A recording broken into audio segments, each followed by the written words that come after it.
Hello everyone, welcome to G centric. और ये question आपके सामने जो पेश है ये पूछा गया है आईआईटी रुड़की ने 2025 में इलेक्ट्रिकल ब्रांच में। तो ये क्वेश्चन बहुत स्टूडेंट छोड़ के आए हैं क्योंकि उन्हें समझ नहीं आया कि इन डेटा जो गिवन डेटा है उसका करना कैसे है या करना क्या है। कुछ लोगों ने सोचा कि पता नहीं बहुत ज़्यादा टाइम लग जाएगा, इस वजह से भी ये क्वेश्चन छोड़ दिया है।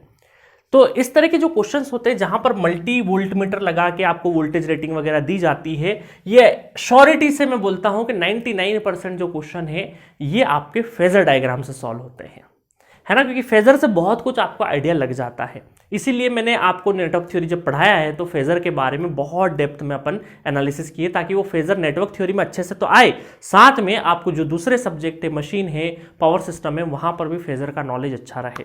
ठीक है, चलिए क्वेश्चन पढ़ते हैं। इस क्वेश्चन में दिया था in an experiment to measure the active power drawn by a single phase RL load. इन्होंने बोला एक सिंगल फेज आरएल लोड दे रखा है, वहां पर एक्टिव पावर मेजर कर रहे हैं। क्या मेजर कर रहे हैं हम लोग? एक्टिव पावर मेजर कर रहे हैं। ठीक है, to connect an AC source through a 2 ohm resistor. ये एसी सोर्स है आपका, ये 2 ohm रजिस्टर है आपका। 3 voltmeter are connected in shown in the figure, the voltmeter reading as given as follow. V source आपको दे रखा है, सोर्स आपको दे रखा है वी एस, सोर्स बोल देते हैं इसको। ये आपको दे रखा है 200 वोल्ट। ठीक है, और क्या दे रखा है? V R, voltage across voltmeter across 2 ohm resistor, V R आपको दे रखा है, ये कितना है? 9 वोल्ट। ठीक है, और आपको लोड वोल्टेज दे रखा है, ये जो लोड वोल्टेज है वी लोड, ये आपको दे रखा है 199 volt, 199 volt. Assuming perfect register and ideal voltmeter. ठीक है, इंटरनल वगैरह, इंटरनल रजिस्टर वगैरह कुछ भी नहीं है, सीधा प्योर आपका नेटवर्क का क्वेश्चन है ना।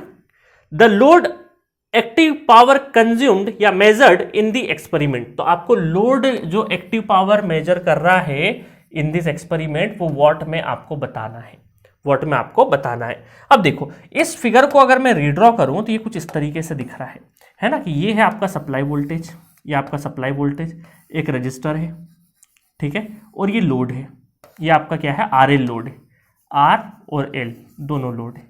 ठीक है, देखिएगा, समझिएगा। तो इसका मतलब क्या है कि यहाँ का जो वोल्टेज है, हमें सबसे पहले मैंने आपको बहुत बार सिखाया है, ये कितना आपको ये दे रखा है, क्या सिखाया बताता हूँ अभी आपको, है ना। ये आपको दे रखा है 200 वोल्ट Vs।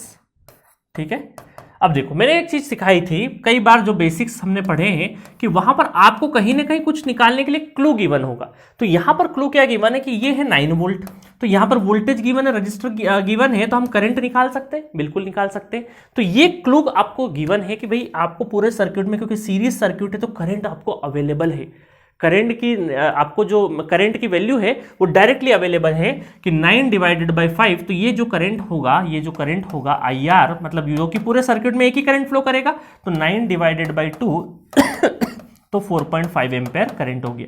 ये करंट हो गया 4.5 एम्पेयर। ठीक है, जिसको मैं लोड करंट भी बोल देता हूं, जिसको मैं लोड करंट भी बोल देता हूं, IR करंट बोलूं या फिर लोड करंट बोलूं। यहां तक क्लियर है? अब देखो यहां पर क्या हुआ, ये जो लोड है हमारा, ये जो आरएल लोड है, इसके अक्रॉस हमें वोल्टेज दे रखा है टोटल कितना, हमारा लोड वोल्टेज जो कि हमें गिवन है 199। अब ये जो 199 है ये दो चीजों से मिलके बना है। कौन कौन से वोल्टेज से मिलके बना है? ये वोल्टेज वीआर, स्मॉल वीआर, और ये वोल्टेज वीएल, मतलब ये हमारा इंडक्टेंस वाला, स्मॉल कर दिया क्योंकि कैपिटल हमने लोड से डिनोट किया, ये स्मॉल हमारा लोड का दे दिया मैंने, मतलब इंडक्टर के अक्रॉस का जो वोल्टेज है वो स्मॉल लेटर से डिनोट कर दिया। तो एक्चुअल में जो 199 है is the summation of VR and VL. तो यहीं पे सबसे ज्यादा कंफ्यूज होता है कि सर अब एक्टिव पावर तो सिर्फ और सिर्फ हमें क्या पूछा है? एक्टिव पावर पूछा है, एक्टिव पावर। तो एक्टिव पावर तो सिर्फ इस रजिस्टर में जाएगा। तो निकालने के मल्टीपल तरीके हैं, निकालने के कैसे मल्टीपल तरीके कैसे हो सकते हैं, कई कई तरीके से सोचा जा सकता है। कुछ स्टूडेंट ने ऐसा सोचा होगा कि सर यहाँ पर एक्टिव पावर पूछा है तो क्यों ना करंट तो जा ही रहा है, ये लोड करंट तो आ ही रहा है, ये हमें पता है। तो अगर मुझे पता है एक्टिव पावर तो IL का स्क्वायर इंटू दिस रजिस्टर, ये लोड रजिस्टर अगर मुझे पता लग जाए तो काम हो जाएगा, लोड रजिस्टर पता लग जाए तो काम हो जाएगा। अब लोड रजिस्टर पता करने के लिए ये VR भी पता होना जरूरी है। अब VR पता करने के लिए मुझे VL भी पता होना चाहिए, क्योंकि ये जो VL है, ये जो कैपिटल VL है, इसको हम ऐसा लिख सकते हैं कि VR का स्क्वायर प्लस VL का स्क्वायर, ऐसा लिख सकते हैं। तो यहां से तो बात नहीं बन रही। कई सारे मैक्सिमम स्टूडेंट यहां पर ट्रैप हो गए, यहां पर वो सोचने कि ऐसा कर ले, क्या ऐसा कर ले, तक ऐसा कर ले, उसमें आपका 10 मिनट बीत जाता है और बहुत सारे स्टूडेंट इस क्वेश्चन को छोड़ देते हैं। कुछ स्टूडेंट ने थोड़ा सा अलग अप्रोच अपनाया होगा, उनने ये क्वेश्चन सॉल्व कर दिया होगा। ठीक है, तो देखो यहां से क्या क्या मैं आपको, देखो क्या है मेरा पर्पस, सिर्फ क्वेश्चन सॉल्व कराना नहीं है, आपको बताना है कि सोचना कैसे है, टैकल कैसे करना है, आईटी का माइंडसेट कैसे होता है। ठीक है, चलिए, तो यहां से बात नहीं बन रही है, क्यों? क्योंकि एक्टिव पावर निकालना है सर, तो यहां पर रजिस्टर निकालना पड़ेगा, आरएल अगर निकालना है, अगर ये मुझे आरएल निकालना है तो आरएल निकालने के लिए मुझे वीआर और आईएल का पता करना पड़ेगा। आईएल तो चलो मुझे पता है, बट वीआर कैसे पता करूंगा? वीआर पता करने के लिए मुझे वीएल पता है, तो ये स्मॉल वीएल भी पता करना पड़ेगा। तो यहां से तो अगर मैं इस फॉर्मूले को अप्लाई करना चाहता हूं तो मेरे पास बहुत सारे अननोन हो रहे जिसको मैं सॉल्व नहीं कर सकता, क्योंकि एक इक्वेशन में 2 अननोन है, सॉल्व नहीं हो सकता। ठीक है, क्योंकि इस इक्वेशन में भी क्या है, अननोन क्या है, 1 और 2 अननोन हो गए, तो ये सॉल्व नहीं हो सकता। अब देखो यहां से हम दूसरे ट्रेजेक्टरी से हम सोचते हैं, दूसरे माइंडसेट से सोचते हैं कि काम करते हैं, अगर मुझे यहां पर एक्टिव पावर निकालनी है तो क्या ऐसा भी तो हो सकता है, एक्टिव पावर निकालने के फॉर्मूला सिर्फ एक ही थोड़ी है, एक्टिव पावर फॉर्मूले इससे बात नहीं बन रही है। तो क्या एक्टिव पावर हमने वी कॉस फाई भी पढ़ा है, वी कॉस फाई बिल्कुल पढ़ा है ना। हमने देखा था कि भाई एक अगर रेजिस्टेंस और इंडक्टर है तो एक्टिव पावर इसमें जाएगा, रिएक्टिव पावर इसमें जाएगा। और अगर हमें किसी तरीके से S equal to V into I पता लग जाए तो हम क्या करते हैं, इसको अगर कॉस के साथ में वोल्टेज इनटू करंट, ये पूरा टोटल लोड वोल्टेज है, लोड वोल्टेज और करंट को अगर मैं कॉस फाई से मल्टीप्लाई कर दूं तो एक्टिव पावर आएगा, और रिएक्टिव पावर निकालना है तो साइन फाई से मल्टीप्लाई कर दूंगा तो रिएक्टिव पावर आ जाएगा। तो एक्टिव पावर रिएक्टिव पावर के हमने फॉर्मूले पढ़ रखे हैं। तो हमारे पास यहां पर क्या है कि अगर मुझे यहां पर एक्टिव पावर निकालना है तो ये हो जाएगा VL लोड वोल्टेज, क्योंकि ओवरऑल वोल्टेज की बात कर रहे हैं हम लोग। ठीक है, ओवरऑल लोड करंट, और इसमें कॉस फाई का मल्टीप्लाई कर दो, और फाई क्या है, this phi is the angle between this voltage and current, load voltage और लोड करंट के बीच का एंगल है। ऐसे हमने हमारे पावर वाली कैलकुलेशन में, मैक्सिमम पावर ट्रांसफर थ्योरम में अनगिनत क्वेश्चंस करे हैं हमने। ठीक है, अनगिनत क्वेश्चंस हमने करे हैं, तो आपको ये चीज पता होनी चाहिए। एसी पावर एनालिसिस में हमने बहुत बार ऐसे क्वेश्चंस करे हैं। ठीक है, चलिए अब हमें क्या करना है, देखो यहां पर ये वोल्टेज भी सर पता है भाई 199 है, सर आईएल करंट भी पता है, सिर्फ कॉस फाई पता लग जाए तो काम हो जाएगा, कॉस फाई पता लग जाए तो काम हो जाएगा। तो कॉस फाई पता लगने के लिए क्या हुआ कि आपको थोड़ा भरोसा करना पड़ेगा आईआईटी पे और थोड़ा सा जर्नी को आगे बढ़ाना पड़ेगा। चलो फेजर बना के देखते, हो सकता है वहां से कुछ एंगल हमें दिखने लगे। फेजर कैसे बनेगा ध्यान दीजिएगा, ये जो वीएस है, सीरीज सर्क्यूट है, सबसे कॉमन बेस वाली चीज क्या है भाई, करंट क्या है, कॉमन है आईएल करंट, ये रेफरेंस पॉइंट ले लिया हमने। ठीक है, अब एक एक पैरामीटर को हम बनाते जाएंगे। जैसे ये वीआर वोल्टेज है, ये वीआर वोल्टेज, ये कहां पे आ जाएगा, ये इसी में आ जाएगा वीआर वोल्टेज, देखो कहीं पे बना देते हैं वीआर वोल्टेज। ठीक है, ये बना दिया हमने। उसके बाद आप बताओ मुझे कि ये जो वीएस है is the phasor sum of this VR और ये वीएल वोल्टेज, इसका फेजर सम है, इन दोनों का फेजर सम है। उसके बाद अगर मैं वीएल को देखूं थोड़ा सा माइक्रो लेवल पे, वीएल को देखूं तो ये अगेन फेजर सम किसका है, स्मॉल आर और स्मॉल एल का फेजर सम है। ठीक है, क्लियर बात है।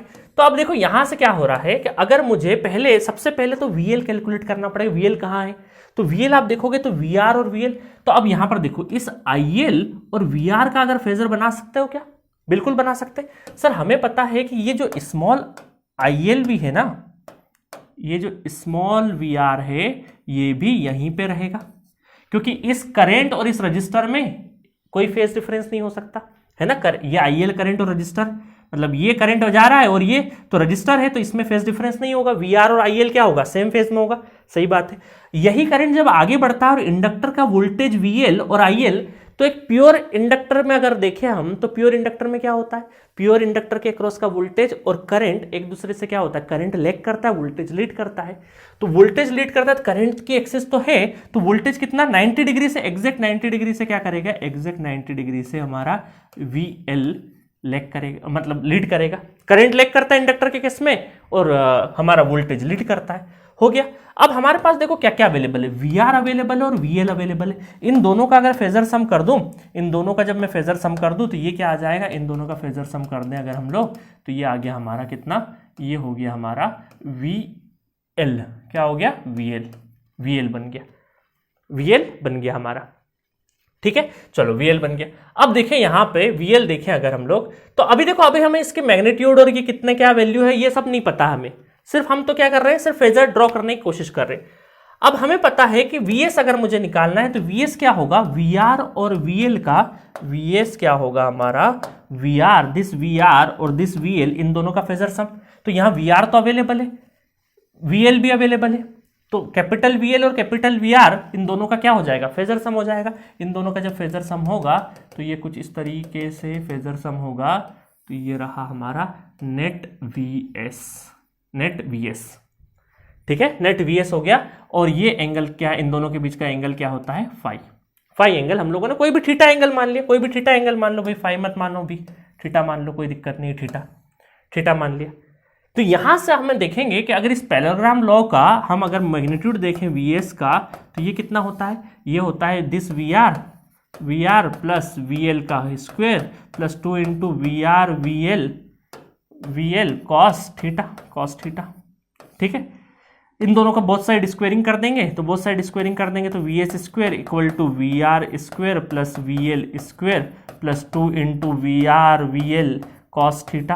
तो यहाँ से अगर मुझे कॉस थीटा निकालना होगा तो कॉस थीटा निकल जाएगा VS का स्क्वायर माइनस VR का स्क्वायर माइनस VL का square divided by 2 into VL। ठीक है, ये दोनों सारी वैल्यू, बस ये सारे वोल्टेजेस हमें पता है। और ये कई बार मास्टर साहब क्या करते हैं जब पढ़ाते हैं, तो ये कई बार डायरेक्ट रटवा देते हैं, बट आपको रटना नहीं है ना, लॉजिकल चलना है, रटी हुई चीजें जल्दी भूल जाते हैं हम लोग। ठीक है, तो सारे वोल्टमीटर की वैल्यू रखोगे तो कॉस थीटा की वैल्यू आ जाएगी। कॉस थीटा आ जाएगा, ये मैं पुट करके देख लेता हूं, ये मेरे पास अवेलेबल है 0.0887 है ना, ये आ गया कॉस थीटा। बट हमें तो सर कॉस फाई चाहिए, और फाई क्या है, फाई ये angle between VL and IL। तो आप ध्यान से देखो कि थीटा एक्चुअल में है किस किस के बीच का एंगल, VL और IL के बीच का तो एंगल है, IL और VL के बीच का एंगल ही तो थीटा है। तो यहां पर cos theta is nothing but a phi. बस अब आपको क्या करना है, कुछ नहीं करना है, बस इस वैल्यू को उठा के यहाँ पे रख देना है, तो एक्टिव पावर आ जाएगा। यहाँ पे VL कितना है, VL है हमारा 199 इंटू 4.5 इंटू कॉस थीटा, मतलब कॉस फाई 0.0887। ठीक है, तो ये ऑलमोस्ट वैल्यू आ जाएगी, हम कैलकुलेट करके देख लेते हैं। 199 इंटू 4.5 इंटू 0.0887, तो ये आ गया 79.43 वॉट। ठीक है, इज द करेक्ट आंसर। ये हो गया हमारा एक्टिव पावर। तो आपको समझाने के लिए इतनी देर लगी कि कहाँ पे क्या गलती के चांसेस है, अदरवाइज ये क्वेश्चन नॉर्मली इस तरह के क्वेश्चंस मैंने आपको डील कराना फेजर से ही सिखाया है कि आप फेजर ड्रॉ करेंगे तो फेजर से बहुत सारी चीजें आपको क्या लगेगी, आसान लगने लगेगी। आई बात समझ में? हो सकता है, देखिए अभी हमने क्या किया, करंट को एक 0 डिग्री पे बेस मान लिया, क्योंकि सीरीज सर्किट था तो करंट को बेस ले लिया, फिर वोल्टेजेस ले लिया, ये ले लिया, और उसके बाद हमने कैलकुलेट करके देखा कि भाई थीटा कितना है एक्चुअल में, है ना। हमें इतना नहीं पता था कि कितना क्या आएगा क्या नहीं आएगा। अगर इसका एंगल देखें अगर हम लोग, चलो एंगल भी थोड़ा सा देख लेते, तो एंगल अगर देखेंगे इसका, तो ये ऑलमोस्ट एंगल आ जाएगा हमारा 0.0887 कॉस इनवर्स, तो 84 डिग्री के आसपास आ रहा है। क्योंकि हमें एग्जैक्ट इनके चीजें नहीं पता है, कहाँ पे क्या रहेगा क्या नहीं रहेगा, हो सकता है टिल्टेड बनेगा, ऐसा बनेगा ऐसा बनेगा, हमें नहीं पता। बट हमने क्या किया, यहाँ से एक प्रोसीजर लेके चीजें कर दी है। नहीं तो कई बार स्टूडेंट सोचते हैं यहाँ पे, कई बार ऐसा अंदाजा लगा देते सर ये तो एग्जैक्ट बीच में से जाएगा, 45 डिग्री हो जाएगा। नहीं, ऐसा नहीं है, हर कोई चीज़ें जाने वाली एग्जैक्ट 45 डिग्री पे नहीं होता है।